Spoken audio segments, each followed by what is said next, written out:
अस्सलाम वालेकुम फ्रेंड्स। आज के इस वीडियो ट्यूटोरियल में हम जावा के एक इंटरफेस रिजल्ट सेट के बारे में सीखते हैं।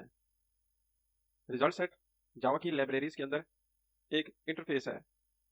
इंटरफेस जैसे जावा के अंदर एक क्लास होती है, यूजर डिफाइंड क्लास क्या होती है, class user defined data type होती है। इसी तरह क्लास से मिलता जुलता इंटरफेस होता है। क्लास के अंदर जो मेथड्स होते हैं उनकी बॉडी के अंदर उनकी इंप्लीमेंटेशन डिटेल वगैरह मौजूद होती है, लेकिन जो इंटरफेस होता है इसके जो मेथड्स होते हैं वो एब्स्ट्रैक्ट मेथड्स होते हैं। इनके अंदर इनकी इंप्लीमेंटेशन नहीं हुई होती। तो रिजल्ट सेट के बारे में सीखते हैं। ये हमें पता चल गया कि ये जावा की लाइब्रेरीज के अंदर एक इंटरफेस है। इंटरफेस जावा की लाइब्रेरीज में इसलिए मुतारिफ कराया गया कि जावा में क्लासेस जो हैं वो मल्टीपल इनहेरिटेंस को अलाउ नहीं करती। एक क्लास दूसरी क्लास को इनहेरिट कर सकती है, इससे मजीद ज़्यादा क्लासेस को वो इनहेरिट नहीं कर सकती। तो इस चीज़ को कोप करने के लिए जावा में इंटरफेसेस वगैरह मुतारिफ कराए गए। तो उन इंटरफेसेस में से एक इंटरफेस है हमारे पास रिजल्ट सेट। तो देखते हैं इसका क्या मकसद है, क्यों बनाया गया, ये क्या काम करता है। तो देखते हैं इसका। Result set interface is a part of the java.sql package. java.sql package libraries है या एक पैकेज है। रिजल्ट सेट इंटरफेस उसका एक हिस्सा है। Result set contains the result of the SQL query. जब हम किसी डेटाबेस से इंटरेक्ट करते हैं, डेटाबेस से कनेक्ट होते हैं, तो उसके अंदर टेबल्स या जो डाटा वगैरह होता है उसको एक्सेस करने के लिए हम एसक्यूएल क्वेरी लिखते हैं। तो एसक्यूएल क्वेरी का जो रिजल्ट होता है वो रिजल्ट सेट के अंदर आता है। मतलब रिजल्ट सेट इंटरफेस का जो हमारे पास ऑब्जेक्ट होगा, एसक्यूएल क्वेरी की आउटपुट उस ऑब्जेक्ट के अंदर आ जाएगी। नेक्स्ट हमारे पास है result set object is used to access query results retrieve from the relational database. इसका मतलब ये है कि रिजल्ट सेट ऑब्जेक्ट को हम रिलेशनल डेटाबेस से जो क्यूरी करके रिजल्ट हासिल होते हैं उनको एक्सेस करने के लिए इस्तेमाल करते हैं। Result set maintains cursor pointer which points to a single row of the query results. Result set object जो है, जो हमारे पास एक टेबल आती है, उसकी जो सिंगल रो होती है, क्वेरी रिजल्ट की जो सिंगल रो होगी उस पर एक कर्सर या पॉइंटर को मेंटेन करता है। अगली स्लाइड में ये वाज़ेह हो जाएगा। A result set contains the results of the SQL query.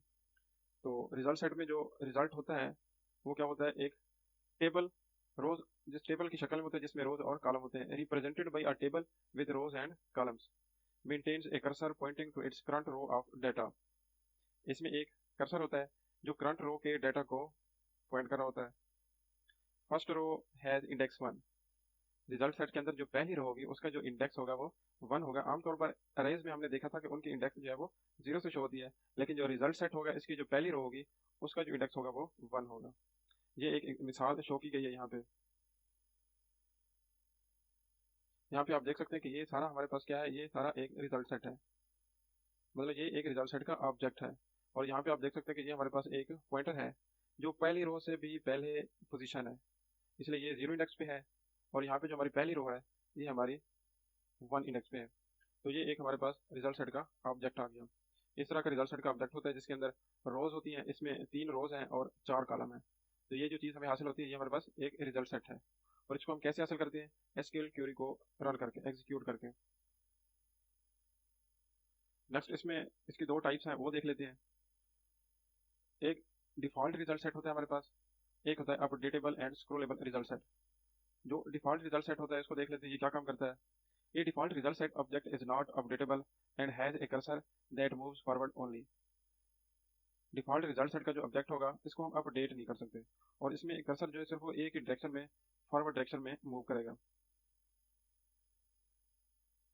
इसके अलावा can iterate over through it only once and only from the first row to last row. ये सिर्फ एक ही डायरेक्शन में आइटरेट कर सकता है और पहली रो से लेके आखिरी रो तक, और ये रिवर्स डायरेक्शन में मूव नहीं करेगा। तो रिजल्ट सेट हम कैसे हासिल करते हैं, उसके लिए हम पहले क्यूरी लिखते हैं। ये हमने क्यूरी लिख ली। Select store from person. Person हमारे पास एक टेबल है डेटाबेस के अंदर, इसमें जितने भी रिकॉर्ड हैं सारे के सारे हमने सेलेक्ट करा लिया इस क्यूरी के जरिए। ये इसको फिर हमने एक एसक्यूएल वेरिएबल में जो कि स्ट्रिंग टाइप का है उसको असाइन कर दिया। इसके बाद नेक्स्ट फिर हम स्टेटमेंट क्रिएट कर लेते हैं। स्टेटमेंट जो है इसका मकसद ये होता है कि ये जो हमारी क्यूरी है इसको एग्जीक्यूट कराने के लिए इस्तेमाल करते हैं। यहाँ पे हम प्रिपेयर्ड स्टेटमेंट इस्तेमाल कर रहे हैं। तो कनेक्शन एक हमारे पास इंटरफेस है, उसके एक मेथड प्रिपेयर्ड स्टेटमेंट को हमने जो वेरिएबल बनाया था क्यूरी का वो इसको पास कर दिया। यहाँ से जो रिजल्ट हमें हासिल होता है वो हमने प्रिपेयर्ड स्टेटमेंट के object P S T M T को असाइन कर दिया। फिर हम इस PSTMT को एग्जीक्यूट क्यूरी मेथड के जरिए स्टेटमेंट को एग्जीक्यूट कराते हैं। यहाँ से जो हमें रिजल्ट हासिल होता है वो हम फिर अपने ऑब्जेक्ट रिजल्ट सेट के ऑब्जेक्ट RS में असाइन कर देते हैं या ऐड कर देते हैं। ये हमारे पास हो गया डिफॉल्ट रिजल्ट सेट। अब हम देखते हैं updatable result set. Updatable result set क्या काम करता है? With the help of the such result set it is possible to move forward as well as backward within result set object. जो हमने पीछे देखा था एक रिजल्ट सेट ऑब्जेक्ट जिसके अंदर एक टेबल थी, रोज और कॉलम थे, तो उसमें हम अगर हमारे पास स्क्रॉलेबल रिजल्ट सेट है, अपडेटेबल रिजल्ट सेट है, तो उसमें हम फॉरवर्ड भी जा सकते हैं और बैकवर्ड भी जा सकते हैं। नेक्स्ट इसमें है another advantage is rows can be inserted, updated or deleted by using updatable result set object। Updatable और स्क्रॉलेबल रिजल्ट सेट का एक जो एडवांटेज फायदा है वो ये है कि इसके अंदर मजीद हम रोज इंसर्ट कर सकते हैं, या जो पहले से मौजूद है उनको अपडेट कर सकते हैं या फिर डिलीट कर सकते हैं। इसको बनाने का तरीका भी इसी तरह है जिस तरह डिफॉल्ट रिजल्ट सेट का है। इसके लिए हम सबसे पहले क्यूरी बनाते हैं। क्यूरी बनाने के बाद फिर हम प्रिपेयर स्टेटमेंट बनाते हैं। यहाँ पे जो हम प्रिपेयर स्टेटमेंट का मेथड इस्तेमाल करते हैं, इसको हम 3 पैरामीटर देते हैं। एक एसक्यूएल हमारी क्यूरी होगी, 2 जो है टाइप स्क्रॉल इनसेंसिटिव और दूसरा है कनकर अपडेटेबल। ये जो टाइप स्क्रॉल इनसेंसिटिव है ये क्या काम करता है?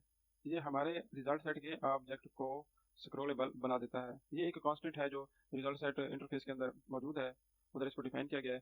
इसकी वजह से हम उस ऑब्जेक्ट को रिजल्ट सेट को उस ऑब्जेक्ट को स्क्रॉलेबल बना देते हैं। इसकी इनसेंसिटिव की भी 2 किस्में होती हैं, मतलब स्क्रॉलेबल रिजल्ट सेट की। एक है जो इधर हम यूज करें या इनसेंसिटिव, और दूसरा होता है सेंसिटिव। इनसेंसिटिव का मतलब ये है कि एक हमने क्वेरी रन करके एक ऑब्जेक्ट गेट कर लिया, उसके बाद हम टेबल के अंदर मजीद कोई डाटा वगैरह इंटर करते हैं, तो वो डाटा जो है हमने जो ऑब्जेक्ट हासिल किया है उसमें वो चेंज तब्दीली शो नहीं होगी। हाँ, जो सेंसिटिव होगा हमारे पास ऑब्जेक्ट, तो उसके अंदर फिर वो तब्दीली चेंजिंग शो होती है, लेकिन इनसेंसिटिव के अंदर शो नहीं होती। दूसरा कॉन्स्टेंट हमारे पास यहाँ पे कनकर अपडेटेबल। ये क्या करता है? ये रिजल्ट सेट का जो ऑब्जेक्ट है उसको कंकरेंसी मोड में ले आता है, मतलब इसमें कोई भी चीज़ अपडेट होने वाली या अपडेट हो सकती है। यहाँ से फिर हमने स्टेटमेंट बना ली। स्टेटमेंट के बाद फिर हम स्टेटमेंट को एग्जीक्यूट क्यूरी मेथड के जरिए हम रिजल्ट सेट का ऑब्जेक्ट हासिल कर सकते हैं। तो ये हमारे पास कितनी किस्म के रिजल्ट सेट हो गए? 2 किस्म के। एक हमारे पास डिफॉल्ट हो गया जो जिसमें हम कोई अपडेशन नहीं कर सकते, जिसको सिर्फ एक ही समझ में मूव कर सकते हैं। दूसरा हमारे पास अपडेटेबल और स्क्रॉलेबल रिजल्ट सेट हो गया जिसको हम अपडेट भी कर सकते हैं और हम उसको मूव भी कर सकते हैं, बैकवर्ड डायरेक्शन में भी और फॉरवर्ड डायरेक्शन में भी। इसके बाद नेक्स्ट इनके कुछ मेथड्स हैं, उनको हम डिस्कस कर लेते हैं। सबसे पहले हमारे पास जो डिफॉल्ट रिजल्ट सेट है उसके मेथड को हम डिस्कस करते हैं। इनमें जो है नेक्स्ट मेथड है। नेक्स्ट मेथड क्या करता है इसको भी हम देख लेते हैं। Attempts to move to the next row in the result set if available. अगर रिजल्ट सेट ऑब्जेक्ट के अंदर कोई रो मौजूद है तो ये कोशिश करता है कि उस रो की तरफ मूव करे, कर्सर को मूव करे। ये नेक्स्ट मेथड का काम है। नेक्स्ट क्या काम करता है? The next method returns true और false depending upon whether the next row is available और नॉट। अगर नेक्स्ट रो मौजूद होगी तो ये ट्रू रिटर्न करेगा, अगर नेक्स्ट रो मौजूद नहीं होगी तो ये फॉल्स रिटर्न करेगा। इसके अलावा क्या काम करता है? Before retrieving any data from result set always remember to call next at least once because initially cursor is position before first row. तो जब भी आपने रिजल्ट सेट ऑब्जेक्ट से कोई भी डाटा रिट्रीव करना हो तो याद रखिएगा कि कम से कम एक दफ़ा नेक्स्ट मेथड को लाजमी कॉल करें, क्योंकि हमारा जो कर्सर होता है इनिशियली इब्तदाई तौर पर वो जो पहली रो होता है उससे भी ये पहले पोजीशन पे होता है, हमने देखा था पीछे एग्जांपल में। इसके अलावा हमारे पास मेथड होते हैं गेटर्स। इनका क्या मकसद होता है? To retrieve the data of the column of the current row by using various getters provided by the result set. इनके जरिए हम करंट रो और कॉलम का डाटा हासिल कर सकते हैं। करंट रो के अंदर जो कॉलम है उसमें जो डाटा है उसको हम काफ़ी सारे गेटर्स मेथड को इस्तेमाल करके रिट्रीव कर सकते हैं। These getters return the value from the column by specifying column name or column index। ये जो getter मेथड है ये हमें कॉलम के अंदर जो वैल्यू होगी वो वाली वैल्यू रिटर्न करते हैं, स्पेसिफाइंग कॉलम नेम और कॉलम इंडेक्स। अगर हम इनको कॉलम नेम दे दें तब भी ये हमें उस कॉलम जो वैल्यू होगी वो वापस करेंगे, अगर हम कॉलम का इंडेक्स दे दें तब भी जो कॉलम के अंदर वैल्यू होगी उस रो में वो हमें रिटर्न करेंगे। These getter methods are available for type like get string, string हासिल करने के लिए गेट स्ट्रिंग है, गेट इंट है, गेट डबल एक्स्ट्रा। इसके बाद है close method use to release the JDBC and database resources. इसको हमने जो डेटाबेस को कनेक्ट करने के लिए ड्राइवर यूज किया था और जो डेटाबेस के साथ कनेक्शन एस्टेब्लिश किया था उन रिसोर्सेज को रिलीज करने के लिए हम क्लोज मेथड इस्तेमाल करते हैं।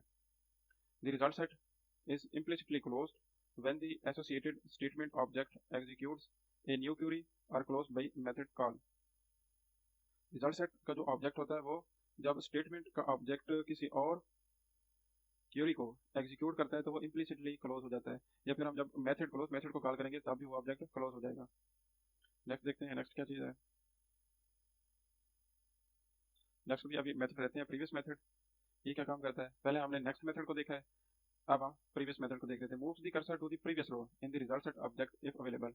ये क्या काम करता है, नेक्स्ट मेथड पॉइंटर को नेक्स्ट रो की तरफ ले जाता है, और ये प्रीवियस मेथड जिस रो पे हम मौजूद हैं उस रो से जो पीछे रो है, प्रीवियस रो है, उस पे इसको लेके जाता है। Returns true if cursor is on a valid row, false it is off the result set.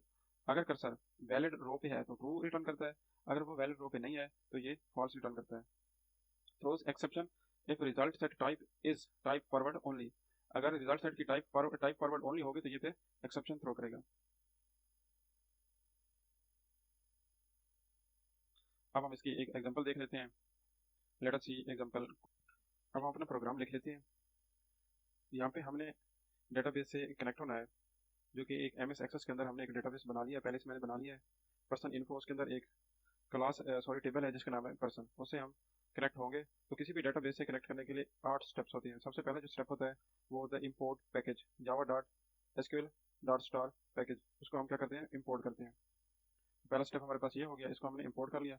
इस पैकेज के अंदर जो है काफ़ी सारी ऐसी क्लासेस और इंटरफेसेस हैं जो डेटाबेस से डेटा रिट्रीव करने के लिए, डेटाबेस तक एक्सेस हासिल करने के लिए और उसके साथ काम करने के लिए हमारे काम आते हैं। इसके बाद हम क्लास डिफाइन कर लेते हैं जिसका नाम है रिजल्ट सेट ई। इसके अंदर मेन मेथड बना लेते हैं। मेन मेथड के अंदर हम ट्राई और कैच ब्लॉक बना लेते हैं। जब भी हमने किसी एक्सटर्नल सोर्स से आईओस करनी हो तो उसके लिए हम ट्राई और कैच ब्लॉक इस्तेमाल करते हैं। ये क्यों इस्तेमाल करते हैं, क्योंकि हमने एक एक्सटर्नल सोर्स डेटाबेस से कनेक्ट होना है, तो वहाँ पे जावा का प्रोग्राम जो है वो चेक्ड एक्सेप्शन थ्रो करता है, तो उनको हैंडल करने के लिए फिर हम ट्राई और कैच ब्लॉक इस्तेमाल करते हैं। कैच ब्लॉक के अंदर मैंने एक्सेप्शन का ऑब्जेक्ट बना लिया है। अगर कोई एक्सेप्शन थ्रो होती है तो उसको फिर हम प्रिंट करा लेंगे। इसके बाद हम ट्राई ब्लॉक में आ जाते हैं। ट्राई ब्लॉक में हमारा जो दूसरा स्टेप होता है, स्टेप नंबर 2, उसमें हमने ड्राइवर को लोड करना होता है। क्लास डॉट फॉर नेम, इसके अंदर मैंने ड्राइवर का नाम लिख दिया। इसके बाद थर्ड स्टेप जो है डिफाइन दी कनेक्शन यूआरएल। हम अपने कनेक्शन यूआरएल को डिफाइन करेंगे, और यहाँ पे स्ट्रिंग टाइप का एक वेरिएबल यूआरएल बना लिया। इसके अंदर फिर हम अपना कनेक्शन डिफाइन करेंगे। इसमें दो चीज़ होती हैं, एक हमारे पास डेटाबेस में हमने बनाया उसका एड्रेस होता है, और दूसरा हमने जो ड्राइवर इस्तेमाल कर रहे हैं उसका नाम होता है। तो ये हमारे पास ड्राइवर का नाम आ गया, यू कैन एक्सेस, ये हम ड्राइवर इस्तेमाल कर रहे हैं। और हमारे पास जो डेटाबेस का एड्रेस है वो है e:जावा dbc person info dot A double C D B, ये हमारे पास एक डेटाबेस है। इसके बाद चौथे नंबर पे हमने कनेक्शन को इस्टेब्लिश करना होता है। वो कैसे करते हैं, उसके लिए हम कनेक्शन क्लास का एक ऑब्जेक्ट बनाते हैं कौन, और इसमें फिर हम ड्राइवर मैनेजर क्लास का गेट कनेक्शन मेथड को, जो हमने ऊपर यूआरएल बनाया वो पास करके फिर वहाँ से जो हमें रिजल्ट हासिल होता है वो हम कौन ऑब्जेक्ट को पास कर देते हैं। इसके बाद हम अपनी क्यूरी को लिखते हैं। इसके लिए मैंने एक स्ट्रिंग टाइप का वेरिएबल एसक्यूएल बना लिया। हमारी जो क्यूरी होगी उसको हम फिर इस वेरिएबल में असाइन कर देंगे। Select star from person table के अंदर जो भी जितना भी डाटा वो सारा का सारा हम हासिल करके इस स्ट्रिंग टाइप के एसक्यूएल वेरिएबल को पास कर देंगे। इसके बाद छठा स्टेप होता है क्रिएट स्टेटमेंट। स्टेटमेंट हम इसलिए क्रिएट करते हैं, हमने जो ऊपर क्यूरी लिखी है उसको एग्जीक्यूट करने के लिए हमें स्टेटमेंट के ऑब्जेक्ट की जरूरत पड़ती है।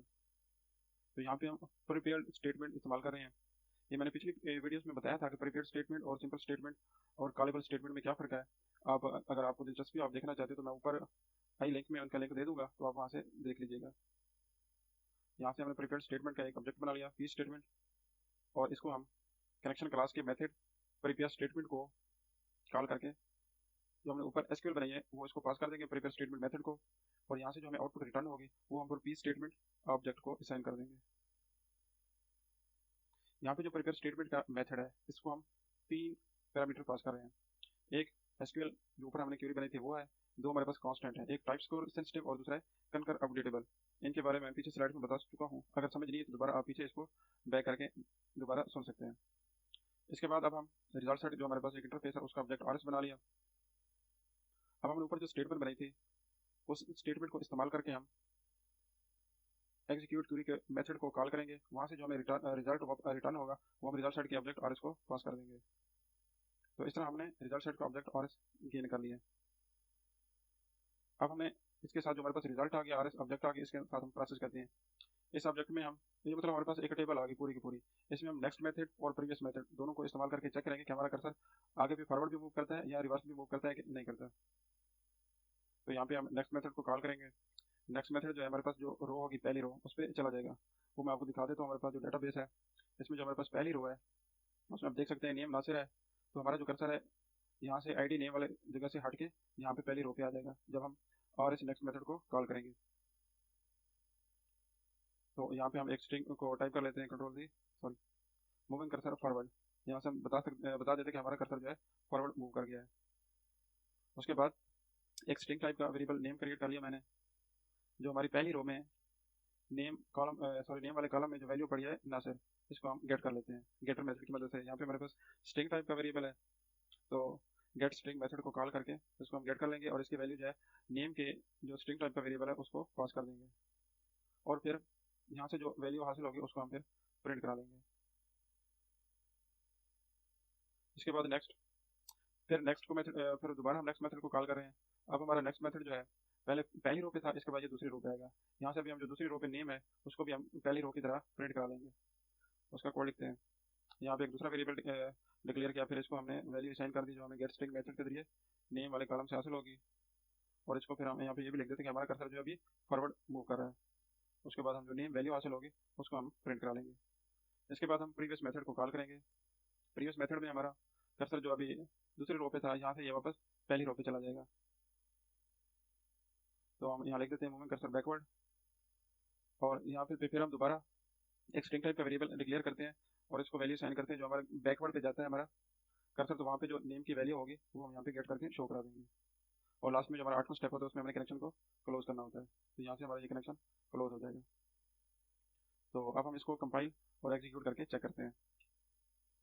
यहाँ पे हम अपना CMD की जो कमांड है जावा की वो लिखते हैं, जावा सी, और उसके बाद जो क्लास का नेम है वो लिखते हैं, सॉरी, डॉट जावा। इसको कंपाइल कर लेते हैं। ये हमारा सक्सेसफुली कंपाइल हो गया क्योंकि कोई एरर नहीं आया। इसके बाद फिर इसको एग्जीक्यूट करते हैं। एग्जीक्यूट करने के लिए हमारे पास कमांड है जावा और उसके बाद क्लास का नाम इंटर प्रेस करते हैं। सॉरी, यहाँ पे एरर आ गई, इसमें हमने जो अपनी क्लास का नाम है वो गलत टाइप किया इसलिए एक्सेप्शन थ्रो हो गई। तो दोबारा हम अपनी क्लास का नाम लिखते हैं, रिजल्ट सेट ई, सॉरी कमांड का नाम भी लिखना था, कमांड भी लिखनी थी जावा रिजल्ट सेट ई। अब हम इसको रन करते हैं तो आप ये देख सकते हैं कि हमारा प्रोग्राम सक्सेसफुली एग्जीक्यूट हो गया है। सबसे पहले हमने कर्सर को मूव किया तो ये पहली रो में नासिर को शो कर रहा है जो कि यहाँ पे हमारे पास नासिर है। उसके बाद फिर कर्सर को मूव किया, नेक्स्ट किया तो ये आगे उस्मान पे आ गया। उस्मान के बाद फिर हमने इसको बैकवर्ड मूव किया, आपको दिखा दूँ, ये बैकवर्ड मूव किया तो ये फिर नासिर पे आ गया। तो इस तरह हमने आज की इस वीडियो में फॉरवर्ड नेक्स्ट और रिवर्स मेथड को यूज़ करके रिजल्ट सेट ऑब्जेक्ट की स्क्रॉलेबल और अपडेटेबल फंक्शनैलिटी को चेक किया।